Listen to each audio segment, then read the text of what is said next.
कोई भी object time के साथ अगर अपना पोजीशन चेंज कर रहा है तो उसको हम लोग मोशन में कहते हैं। मोशन के बेसिकली दो टाइप होते हैं। सबसे पहला टाइप कौन सा है बेटा? Uniform motion. और दूसरा हो गया नॉन यूनिफॉर्म मोशन। बहुत ध्यान से चीजों को समझिएगा। यूनिफॉर्म मोशन का मतलब होता है whenever object covers equal distances in equal interval of time. यानी कि पहले 1 सेकंड में अगर ऑब्जेक्ट 2 मीटर चला तो नेक्स्ट 1 सेकंड में फिर से कितना चलेगा? 2 मीटर। नेक्स्ट 1 सेकंड में फिर से कितना चलेगा? 2 मीटर एंड सो ऑन। मतलब इस ऑब्जेक्ट की जो स्पीड है वो स्पीड बेटा 2 मीटर पर सेकंड हो गई। मतलब ऑब्जेक्ट की जो स्पीड है वो कांस्टेंट हो गई। अगर किसी भी ऑब्जेक्ट की स्पीड कांस्टेंट हो और हम लोग मोशन इन स्ट्रेट लाइन अगर पढ़ रहे हैं तो हम ये भी कह सकते हैं कि उसकी वेलोसिटी भी कांस्टेंट है। तो अगर किसी ऑब्जेक्ट की स्पीड या उसकी वेलोसिटी कांस्टेंट है तो वो मोशन क्या कहलाता है? यूनिफॉर्म मोशन कहलाता है।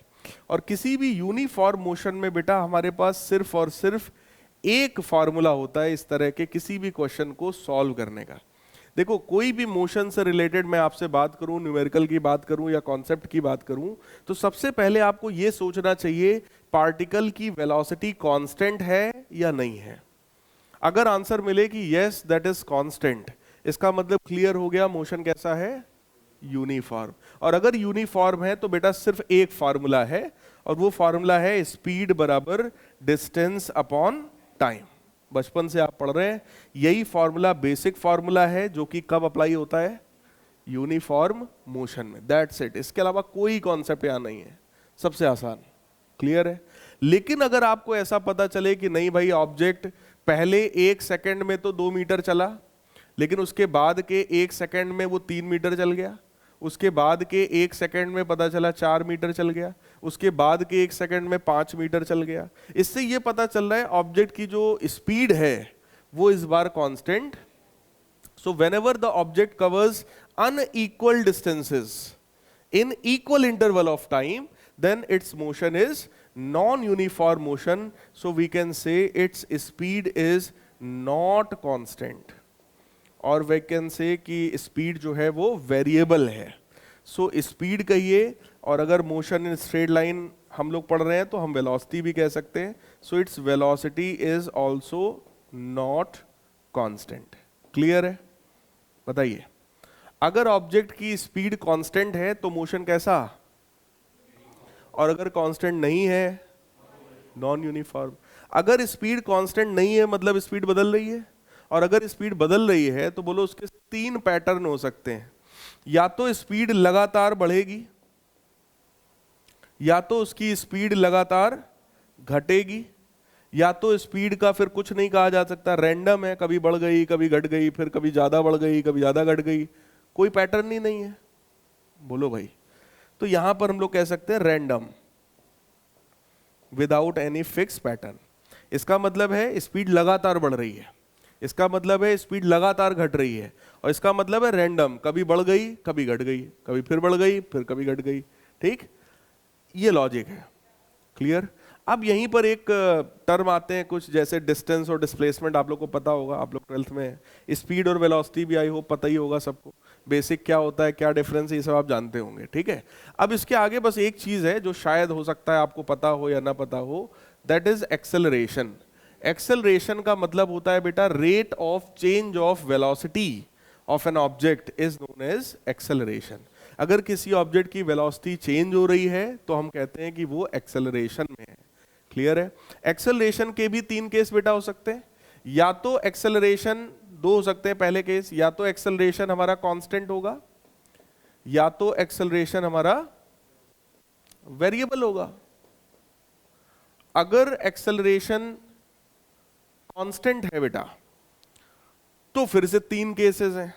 अगर कांस्टेंट है तो भाई या तो पॉजिटिव होगा, या तो निगेटिव होगा, या तो ज्यादा से ज्यादा 0 होगा। सही है? और या तो फिर वेरिएबल होगा। बोलो, यही चांसेस हो सकते हैं भाई। वेरिएबल का मतलब आप समझ रहे हैं कि उसकी कोई फिक्स वैल्यू नहीं है, जब जो मन होगा वो ऊपर नीचे ऐसे होता रहेगा, ठीक है। अब यहां पर है अगर एक्सेलरेशन पॉजिटिव है तो इसका बेटा क्या लॉजिक होता है, क्या मतलब होता है? If acceleration is positive it means change in velocity upon time interval is positive. इसका मतलब टाइम इंटरवल तो हमेशा ही पॉजिटिव होता है, इसका मतलब डेल्टा वी पॉजिटिव है। बोलो यार। और अगर डेल्टा वी पॉजिटिव है मतलब final velocity minus initial velocity is positive, it means final velocity is greater than initial velocity. इसका मतलब ऑब्जेक्ट की वेलोसिटी लगातार इंक्रीज हो रही है। इसका मतलब अगर ऑब्जेक्ट की वेलोसिटी लगातार इंक्रीज हो रही है तो उसका एक्सेलरेशन कैसा होता है? पॉजिटिव होता है। पक्की बात है। और अगर एक्सेलरेशन निगेटिव है, जिसको रिटार्डेशन भी बोलते हैं, डिसेलरेशन भी बोलते हैं, उसका मतलब बेटा ये होता है कि final velocity is less than initial velocity, so we can say the velocity of the object is continuously decreasing. Velocity लगातार घट रही हो तो एक्सेलरेशन निगेटिव है, लगातार बढ़ रही हो तो एक्सेलरेशन पॉजिटिव है। और अगर एक्सेलरेशन जीरो है इसका मतलब क्या हुआ? Change in velocity is zero. और चेंज इन वेलोसिटी का जीरो होना मतलब फाइनल वेलोसिटी बराबर इनिशियल वेलोसिटी, मतलब वेलोसिटी कांस्टेंट। और अगर वेलोसिटी कांस्टेंट तो मोशन कैसा? इसका मतलब यूनिफॉर्म मोशन के लिए वेलोसिटी का फॉर्मूला तो ये है डिस्प्लेसमेंट अपॉन टाइम, और एक्सेलरेशन इसमें कितना होता है? जीरो। नॉन यूनिफॉर्म मोशन में बोलो स्पीड वेलोसिटी कांस्टेंट नहीं होगा। कांस्टेंट ना होने के कितने तरीके हो सकते हैं? तीन। या तो हमेशा लगातार बढ़ता जाएगा वेलोसिटी, जिसका मतलब क्या हुआ? Acceleration positive. या तो वेलोसिटी लगातार घटेगी तो यहां पर एक्सेलरेशन नेगेटिव, जिसको हम लोग रिटार्डेशन भी कहते हैं। या फिर ये रैंडम होगा। रैंडम का मतलब कभी एक्सेलरेशन पॉजिटिव हो जाए और कभी एक्सेलरेशन नेगेटिव हो जाए। इतने में कोई डाउट हो तो बताइए। दिस मे बी पॉजिटिव और दिस मे बी नेगेटिव। इतने में कोई भी डाउट हो तो बताइए। This was all about motion. Clear है? यहां पर बेटा मैंने पहले मोशन के बारे में बताया क्योंकि कुछ ऐसी चीज पढ़ाने चल रहे हैं जिसमें मोशन का यूज है, ठीक है। मोशन दो टाइप का है, यूनिफॉर्म, नॉन यूनिफॉर्म। यूनिफॉर्म का मतलब होता है ऑब्जेक्ट की स्पीड कांस्टेंट है, यानी कि velocity of the object is constant. तो आप लोगों ने 9th-10th क्लास से आप लोग पढ़ रहे हो लगातार कि अगर ऑब्जेक्ट की स्पीड कांस्टेंट है तो मोशन यूनिफॉर्म है, यानी कि इक्वल डिस्टेंस इक्वल टाइम में अगर ट्रेवल कर रहा है तो स्पीड कैसी है? यूनिफॉर्म है, कांस्टेंट है। तो यही होता है हमारा सिंपल यूनिफॉर्म मोशन, जिसमें स्पीड बराबर डिस्टेंस अपॉन टाइम, ये फार्मूला जो आप पढ़ रहे हैं बचपन से वही यूज होगा। और एक्सेलरेशन की वैल्यू इस केस में क्या होती है? जीरो। फिर हमने कहा नॉन यूनिफॉर्म मोशन। तो नॉन यूनिफॉर्म का मतलब ये हो गया कि ऑब्जेक्ट जो डिस्टेंस ट्रेवल कर रहा है सेम टाइम में वो अलग अलग है। पहले 1 सेकंड में 2 मीटर चला, फिर 1 सेकंड में 3 मीटर चला, फिर 1 सेकंड में 4 मीटर चला। मतलब क्या है कि इक्वल टाइम इंटरवल में अनइक्वल डिस्टेंस ट्रेवल कर रहा है, तो वो नॉन यूनिफॉर्म मोशन है। 9th क्लास में एग्जैक्टली ऐसे ही बताया जाता है, ठीक। इसका मतलब ऑब्जेक्ट की स्पीड यहां पर कांस्टेंट नहीं है तो वेलोसिटी भी वहां पर कांस्टेंट नहीं है। अगर वेलोसिटी कांस्टेंट नहीं है तो वेरिएबल होगी, और वेरिएबल होने के 3 तरीके हो सकते हैं। पहला, वेलोसिटी लगातार बढ़ रही होगी। दूसरा, वेलोसिटी लगातार घट रही होगी। और तीसरा, रैंडम, कभी भी कुछ भी हो जाए, कभी बढ़ गई कभी ज्यादा घट गई। फिर ऐसे ऐसे दिखाते हैं ना टीवी में, वो जब कोई मरने वाला होता है तो ऐसा ग्राफ, फिर एकदम ऐसी हो गई लाइन तो गया खत्म। तो ये वही वाला है रैंडम मोशन। अब यहां पर इस चीज को अच्छे से समझने के लिए हमने आपको बताया एक्सेलरेशन। एक्सेलरेशन का मतलब होता है change in velocity per unit time interval. मतलब अगर टाइम के साथ किसी ऑब्जेक्ट की वेलोसिटी चेंज हो रही है तो वो उसका एक्सेलरेशन कहलाता है। That means acceleration is equal to change in velocity upon time interval. तो दो तरीके हो सकते हैं, या तो भाई कांस्टेंट होएगा या तो एक्सेलरेशन वेरिएबल होगा। अगर कांस्टेंट है तो 3 केसेस, या तो पॉजिटिव होगा, या तो निगेटिव होगा, या तो रैंडम होगा, जीरो होगा। और यहां पर है कि वो रैंडम है, एक्सेलरेशन वेरिएबल है। क्लियर? अगर एक्सेलरेशन पॉजिटिव है इसका मतलब वेलोसिटी बढ़ रही लगातार। अगर एक्सेलरेशन निगेटिव है, जिसको रिटार्डेशन भी कहते हैं, जिसको डिसेलरेशन भी कहते हैं, जब हम ब्रेक लगाते हैं, तो अगर ब्रेक लगाया है तो फाइनली वेलोसिटी लगातार घटेगी। तो यहां देखिए वेलोसिटी लगातार घट रही है। और अगर एक्सेलरेशन 0 है मतलब वेलोसिटी कांस्टेंट है, कांस्टेंट वेलोसिटी है। क्लियर? और कांस्टेंट वेलोसिटी का मतलब यूनिफॉर्म मोशन। क्लियर है? तो मोशन के ये दो बेसिक टाइप है। अब यहां पर भी हम लोग थोड़ा आगे बढ़ रहे हैं और इस चीज को आप लोग समझिएगा। अगर आपसे यहां पर कहा जाए कि भाई एक्सेलरेशन के दो केसेस थे, या तो एक्सेलरेशन हमारा कांस्टेंट होगा या तो एक्सेलरेशन वेरिएबल होगा, ये दो ही केसेस हैं हम लोग के पास यहां पढ़ने लायक, समझने लायक। अगर एक्सेलरेशन बेटा कांस्टेंट है तो उसके भी मैंने आप लोग को 3 डिफरेंट केसेस बताए कि पॉजिटिव होगा या निगेटिव होगा या फिर वो जीरो होगा। जीरो होगा, रैंडम वाला वहां पर था कि वेरिएबल एक्सेलरेशन है। ठीक है?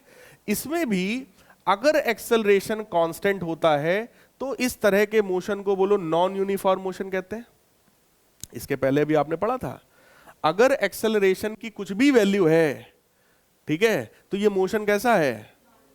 नॉन यूनिफॉर्म है। और अगर एक्सेलरेशन वेरिएबल है तो भी ये मोशन कैसा है? नॉन यूनिफॉर्म है। नॉन यूनिफॉर्म मोशन को एक्सेलरेटेड मोशन भी कहा जाता है। नॉन यूनिफॉर्म मोशन को एक्सेलरेटेड मोशन भी कहा जाता है। तो ये जो हम लोग ने लिखा है कि एक्सेलरेशन चाहे कांस्टेंट हो चाहे एक्सेलरेशन वेरिएबल हो, ये दोनों ही मोशन कौन सा मोशन है?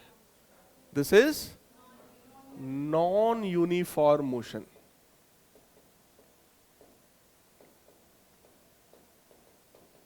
It is simply non uniform motion. ठीक है? अब देखिएगा, यूनिफॉर्म मोशन में तो सिर्फ एक फॉर्मूला था, कौन सा? Speed is equal to distance upon time. तो यूनिफॉर्म अगर होगा तो हम तो एकदम खुश हो जाएंगे, टेंशन फ्री हो जाएंगे, एक ही फॉर्मूला बस वही लगाएंगे, जो होगा देखा जाएगा। लेकिन अगर नॉन यूनिफॉर्म है तो हमें सोचना पड़ेगा कि एक्सेलरेशन कांस्टेंट है या एक्सेलरेशन वेरिएबल है। तो आप सबने क्लास 9 से ये चीज पढ़ रखी है कि अगर एक्सेलरेशन कांस्टेंट है तो हम लोग के पास 3 इक्वेशंस ऑफ मोशन होती है, दैट इज v बराबर u plus a t, s is equal to u t plus half a t square and v square is equal to u square plus 2as। ये तीनों equations को equation of motion कहते हैं। और कब लगाते हैं? जब एक्सेलरेशन कांस्टेंट हो। रट लो एकदम। अगर एक्सेलरेशन कांस्टेंट दिखाई पड़ जाए, एक्सेलरेशन के कांस्टेंट होने का मतलब वेलोसिटी या तो लगातार बढ़ रही हो या तो वेलोसिटी लगातार घट रही हो, तो ऐसे केसेस में ये इक्वेशंस ऑफ मोशन लगाया जाता है। तो इसके आप लोगों ने बहुत सारे टाइप 11th में भी पढ़े हैं कि अगर किसी पार्टिकल को यहां से ऐसे ड्रॉप कर दिया जाए तो एक्सेलरेशन ड्यू टू ग्रेविटी के कारण नीचे आता है, जिसकी वैल्यू होती है 9.8 मीटर पर सेकेंड स्क्वायर। तो इस पर बेस्ड आपने बहुत सारे क्वेश्चंस पढ़े होंगे, किताब में देखे होंगे। अगला आता है वेरिएबल, अगर एक्सेलरेशन है तो क्या करेंगे? तो ये आपके 11th के सिलेबस में नहीं था, इवन 12th में भी नहीं है, और इस पर बेस्ड क्वेश्चन आपसे बोर्ड्स में नहीं पूछे जाते या इससे रिलेटेड क्वेश्चन नहीं पूछे जाते। लेकिन अगर कंपटीशन की बात करें तो ये भी आ सकता है भाई। v बराबर यहां पर फार्मूला होता है ds बाई dt, यानी velocity is defined as rate of change of displacement. पढ़ा होगा, v बराबर ds by dt। Next formula जो यहां यूज होगा that is a is equal to dv by dt, यानी acceleration is defined as rate of change of velocity, a is equal to dv by dt। या फिर तीसरा formula है बेटा, इसी ऊपर वाले फार्मूले में कुछ जुगाड़ कर दिया जाए। जुगाड़ ये है कि ds का मल्टीप्लाई करो और ds का डिवाइड करो। सेम चीज का मल्टीप्लाई डिवाइड कर सकते हैं। ये जो ds बाई dt है ये क्या बन गया? वेलोसिटी। ये क्या बन गया? वेलोसिटी। और ये क्या बचा? dv over ds। तो एक फार्मूला बेटा ये है, एक फार्मूला हमारे पास ये है और एक फार्मूला ये है। तो कहने का मतलब अगर एक्सेलरेशन कांस्टेंट होगा तो हम इक्वेशंस ऑफ मोशन पे जाएंगे, और अगर एक्सेलरेशन वेरिएबल होगा तो फिर हम डिफरेंशिएशन वाले और इंटीग्रेशन वाले कॉन्सेप्ट्स पर जाएंगे। आ गई पूरी बात समझ में? मोशन में यही इतना है जिसमें से कुछ चीजें अभी हम लोग यूज में लाने वाले हैं।